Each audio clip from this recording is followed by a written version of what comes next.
안녕하세요. 뭉트니스의 김성훈 코치입니다. 자, 불균형 평가 시즌2 네 번째 시간으로 찾아뵙게 됐는데 오늘 세 분의 구독자님들을 소개해드리려고 합니다. 자, 이번에 첫 번째로 보실 분은 김용민님인데요. 사실 신청해주신 지 조금 됐지만 제가 바로 해드리지 못하고 한 달이나 밀린 상태에서 지금 촬영을 하고 있습니다. 자, 일단 사연부터 한번 보도록 하겠습니다.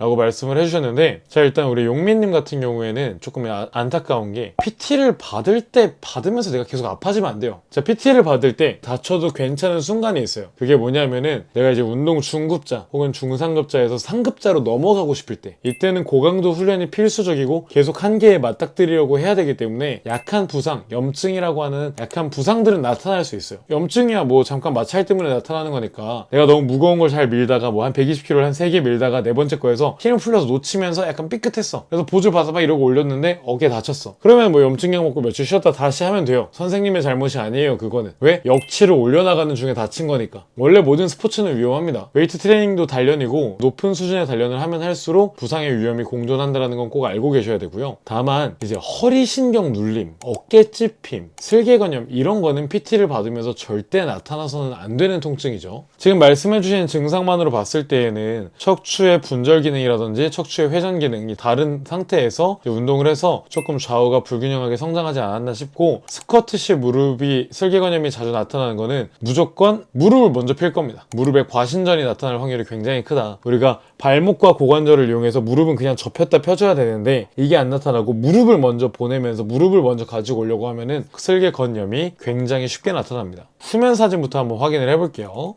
이 스킨 두껍고 약간 처져 있는 피부들을 보니까 확실히 살이 좀 많이 쪄있던 게 티가 나는 몸이군요. 자, 지금 사진으로 봤을 때 보이시나요? 제가 방금 말씀드렸던 부분들이 보이시나요? 자, 여태까지 뭉트니스 구독자분들이라면은 이 사진 보고 어느 정도는 파악이 된다라고 믿겠습니다. 자, 오른쪽은 견갑이 잘 움직이고 왼쪽은 견갑이 잘 움직이지 않는다고 했는데, 사진을 조금 확대해서 보여드리면은 사실 육안으로 볼 만큼 여러분들에게 티가 많이 나진 않을 것 같지만, 지금 좌우측 팔꿈치가 다른 방향을 보고 있어요. 우측 팔꿈치는 약간 뒤쪽을 보고 있고 좌측 팔꿈치는 좀 더 바깥쪽을 보고 있어요. 이건 무엇을 뜻하죠? 상완골의 내외전을 뜻합니다. 상완골이 내외전 되려면은 견갑에 약간 전인되면서 약간의 상방회전이 나타나줘야 상완골이 내외전이 돼요. 그 말은 무슨 말이냐? 좌측 견갑이 중립 위치에서, 원래 있어야 할 위치에서 약간 이동하였다 라고 정리를 할 수가 있겠습니다. 자, 그리고 우리가 하체를 봤을 때 이건 이제 과신전된 무릎 상태여서 한번 우리가 우측 사진, 좌측 사진 보면서 비교를 해볼게요. 자, 우측 사진 봤을 때 약간의 무릎 과신전이 지금 보이죠? 그리고 우리가 몸이 약간 굽어 있는 것도 확인을 할 수가 있습니다. 특히 흉추 상부와 경추 쪽에서요. 왼쪽 사진도 봤을 때 왼쪽이 각도 때문이라고 생각을 할게요. 왼쪽이 조금 더 많이 굽은 듯한 느낌이고, 정면 사진을 봤을 때는 기분 탓이 아닐 수도 있겠네요. 자, 지금 무릎 자체가 우리가 사진으로 봤을 때 한쪽 무릎이 더 뒤쪽으로 와 있고 한쪽의 뒤태 하단부가 더 많이 발전한 걸 볼 수가 있습니다. 뭐 때문이다? 무게중심이 무너졌기 때문이다 라고 정의를 할 수가 있겠죠. 우리 팔 돌리기 영상도 보내주셨는데, 이 견갑 움직임 같은 경우에 사실 굉장히 보상이 나타나기 쉬운 그 동작이어서 이걸로 내가 혼자 영상을 찍는다는 크게 의미가 없습니다. 보내주신 의도는 너무 좋지만, 왜냐면 내가 진짜 몸에 힘을 다 풀고 자연스럽게 올라가지는 데까지 올라가서 움직여야 되는데, 영상을 찍고 사진을 찍고 하다 보면은 사람 심리가 잘 보이고 싶단 말이에요. 더 뭔가 잘 눈에 띄게 보여주고 싶고, 그래서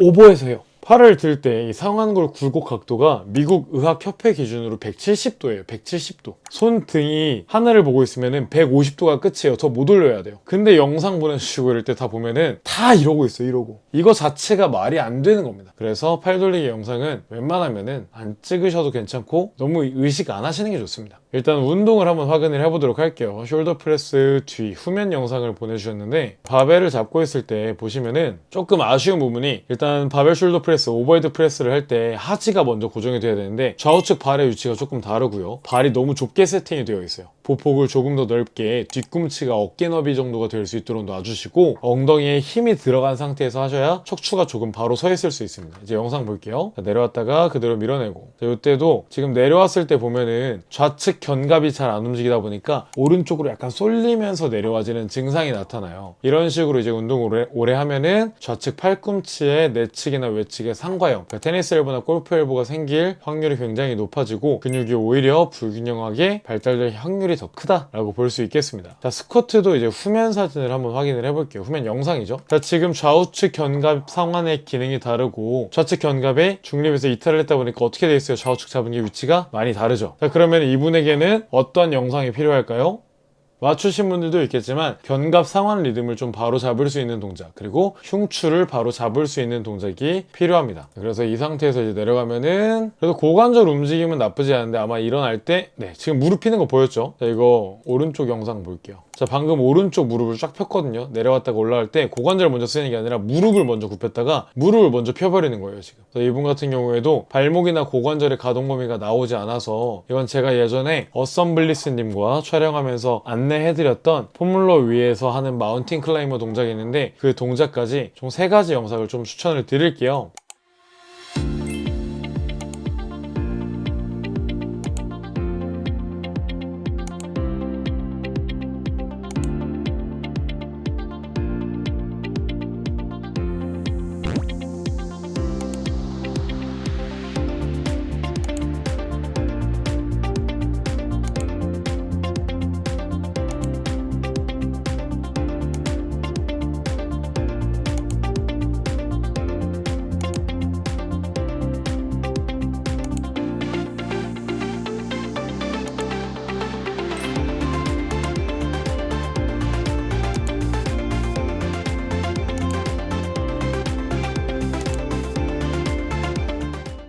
자, 그래서 방금 보신 것처럼 첫 번째 동작은 예전에 저희 이제 추이담 선생님과 함께 했던 막대기를 잡고 돌리는 흉추 가동 범위를 만들어주는 동작, 그리고 두 번째가 견갑 상완 리듬의 조금 안정적인 동작, 세 번째가 홈롤러에서 하는 마운틴 클라이머, 발목과 고관절의 움직임을 만들어주기 위한 건데 이 3가지 동작을 꼭 웨이트 트레이닝 하시기 전에 한 20분 정도 투자해서 각 3세트에서 4세트 정도 반복한 이후에 운동을 하시면은 좀 좋은 피드백이 있을 것 같습니다. 자, 이제 세 번째 박영수님입니다.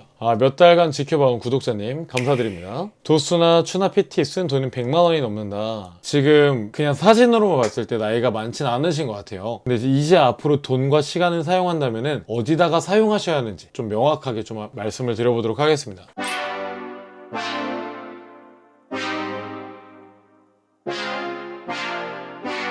아까랑 비슷하죠? 아까 용민님 같은 경우에도 견갑의 상하방회전이 좌측이 더 되지 않는다라고 하셨고 무릎에 통증이 있다라고 하셨는데 영수님 같은 경우에는 우측이 아니라 좌측입니다. 동영상 한번 확인해 보도록 하겠습니다. 일단 몸이 되게 이쁜 몸이네요. 자, 잠깐 스탑. 골반이 조금 시계 방향, 저희가 영상을 봤을 때 시계 방향으로 골반이 조금 많이 돌아가 있고 우측 바지가 훨씬 높게 있는 걸 확인을 할 수가 있어요. 뒷면에서 할 때 볼게요. 지금 바지 자체가 이렇게 회전을 해 있어요. 회전을. 골반 높낮이도 조금 다르고요. 그러다 보니까 당연히 지금 우측 견갑이 어떻게 돼 있어요? 잘 움직이는데 좌측은 팔꿈치 뻗는 것도 그렇고 좀 불편하죠. 견갑 상하 리듬이 잘 안 나오니까 그 보상을 팔꿈치에서 하면서 좌측 팔꿈치에도 조금 이슈가 있을 것 같습니다. 스쿼트 같은 경우에도 지금 내려갈 때 체중이 영상 보는 기준으로 한쪽으로 쏠리는 걸 억지로 잡는 게 지금 보이고 있어요.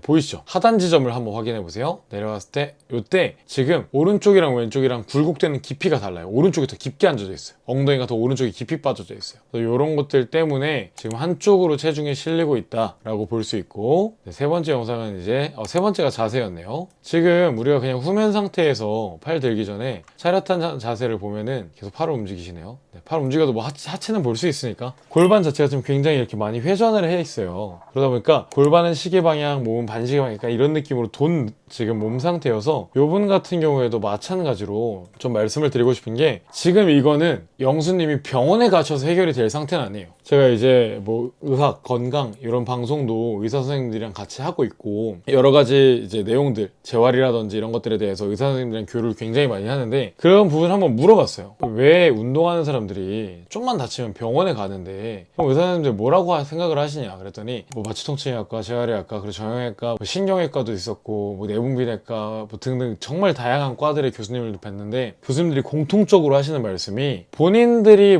한 행동이 문제라고 생각을 하지 않고 단순히 병원 와서 고쳐주세요 하려고 병원에 가는 거래요. 근데 병원에서 치료할 수 있는 그 기준점들이 있는데, 염증은 본인이 몸을 잘못 써서 마찰이 나타나서 생긴 거라 정말 만성 염증이 아니거나 염증이 정말 심각한 게 아니라면은 어떻게 해줄 수 있다는 게 없다라는 거예요. 그럼 어떻게 해줘요? 진통소염제 처방해주고 끝나죠. 그럼 와가지고 나 병원 가서 물리치료도 받고 도수치료도 받고 약도 받았는데 효과가 없어 라고 말해요. 그러고 나서 며칠 쉬면 괜찮아지거든요. 그리고 운동하면은 또다시 아파져. 그리고 나서 병원 탓을 하시는 분들이 굉장히 많은데 잘못된 생각입니다. 내가 운동을 하다 다쳤으면은 내 운동에 문제가 있지 않은가 라고 한번 점검을 해보셔야 돼요. 몸을 잘 쓰고 정해진 범위 내에서 우리 몸을 단련하기 위한 게 웨이트 트레이닝이고, 그 단련된 움직임을 가지고 기량을 뽐내면서 서로 경쟁을 하는 게 스포츠예요. 그럼 웨이트 트레이닝은 내 몸이 움직일 수 있는 한도 내에서 움직이고 단련할 수 있는 정말 과학적이고 역학적이고 수학적인 그런 운동이라고 저는 생각을 하는데, 몸이 틀어진 상태에서 그럼 입사각과 반사각이 있고 우리 몸에 작용 반작용이 있어요. 무게에서도. 그리고 관성의 법칙도 있고, 이런 것들을 다 통제하고 생각을 해서 운동을 해야 되는데, 일단 첫 번째로 그렇게 몸을 통제하고 컨트롤할 수 있는 몸 상태를 먼저 만들어줘야 된다는 거죠. 잠깐 말이 길었는데 하여튼 결론만 먼저 말씀드리자면은, 영수님 같은 경우에는 병원 가지 마시고 지금 몸의 가동 범위를 먼저 만들어주는 게 좋습니다. 그래서 영수님 같은 경우에는 척추가 너무 많이 굳어있는 상태여서 관련한 2가지 동작을 소개해드리겠습니다.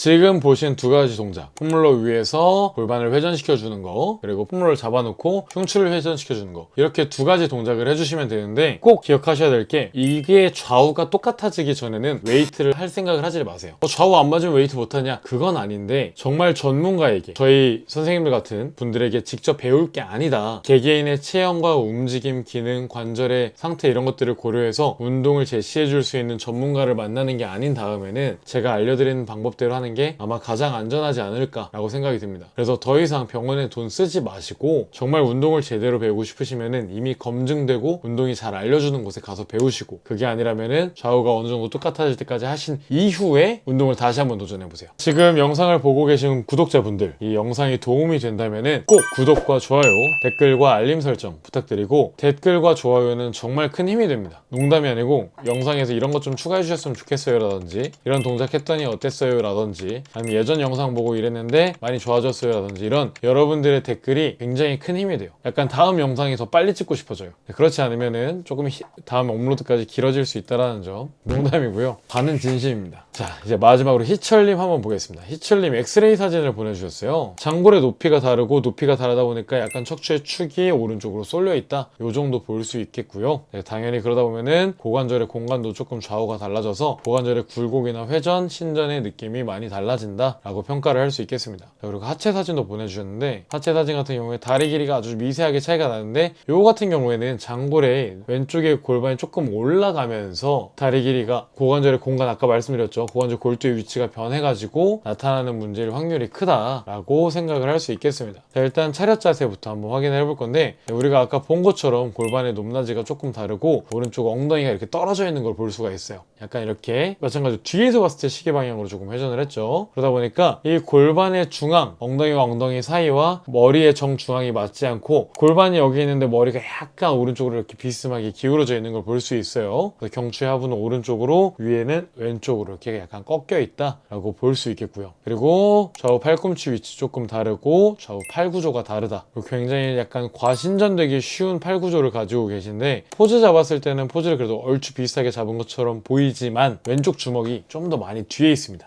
이거는 좀 영상을 보고 제가 말씀을 드려볼게요. 일단 우리 풀업 영상부터 한번 확인을 해보겠습니다. 자, 일단 잘 매달렸죠. 매달린 것 자체는 올라갈 때 약간 이렇게 상안구를 외전시켜 놓고 누르면서 광배를 쓰려고 하시는, 하단부 광배가 아니라 대원근 그리고 바깥쪽 광배를 많이 써지는 이런 풀업을 하고 계신데, 외전을 많이 준 상태에서 풀업을 하게 되면은 수축 범위가 이게 끝이에요. 그래서 일단 매달린 상태에서 그냥 그대로 쭉 수직 엘리베이터처럼 올라가는 풀업 하는 거를 조금 추천을 드리고요. 제가 풀업을 조금 쉽게 할 수 있는 방법을 우리 희철님에게 소개를 해드리려고 해요. 그러니까 희철님 같은 경우에는 골반 조금 돌아간 거 말고는 사실 거의 다 정상이라고 봐도 괜찮은 정도라서, 일단 첫 번째로 풀업을 조금 쉽게 할 수 있는 영상을 좀 소개를 해드릴 거고, 자, 두 번째 영상 확인해 보겠습니다. 이거는 덤벨 프레스인가요? 덤벨 프레스네요. 자, 덤벨 잘 잡았고 하지 잘 세팅했고 내려온다. 근데 이건 좌우측 견갑의 움직임이 다르다 보니까 좌측이 확실히 덜 수축이 되죠. 네, 요거 같은 경우에도 제가 조금 좌우측 견갑에 부드럽게 움직여질 수 있는 동작을 한번 소개를 해드리겠습니다.